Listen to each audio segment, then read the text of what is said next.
School. The most ordinary day. The smell of dust, wet jackets, and cheap cafeteria food. The hum of voices in the corridor, the tinkling laughter, the slamming of doors. It was always quieter on the third floor, in the old wing. There were no more classes there, and many people even forgot that it was possible to go up there. It wasn't the first time she'd gone there. The silence and dusty windows gave a strange sense of calm. A classroom with a broken door, crumbling desks, a dark corner, a familiar place. Only this time was different.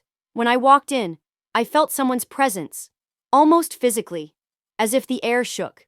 I listened. A rustle. Light, but rhythmic. Not a rat, not paper. It's alive. I looked under one of the desks. In the corner between the chair legs stood someone. Small. Incredibly small. About as tall as the palm of my hand. A human figure. A guy. Tight shoulders, slouched eyes. Body's got some kind of hand-stitched fabric scraps on it. Standing, watching. Didn't move. No scream, no panic. Just a strange sense of superiority. It couldn't be taken seriously. Too ridiculous. Too helpless. Alive? He nodded.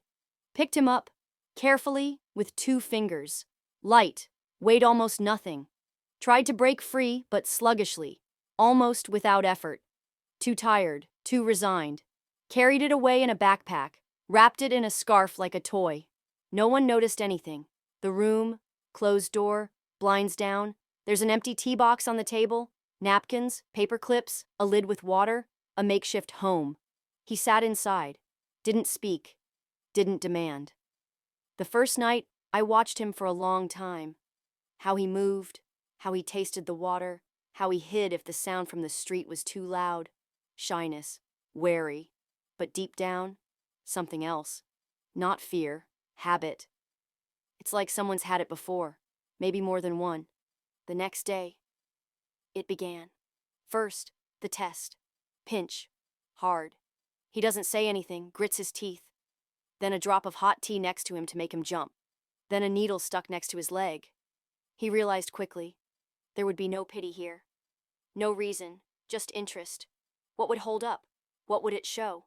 I made a bed for him out of a box, but sometimes I tore the lid off in the middle of the night to see if he was asleep. If he was asleep, I'd shake the box. Once I took his water away. For 24 hours. He didn't say a word. On the second day, he came closer to the edge of the box, as if he was going to beg.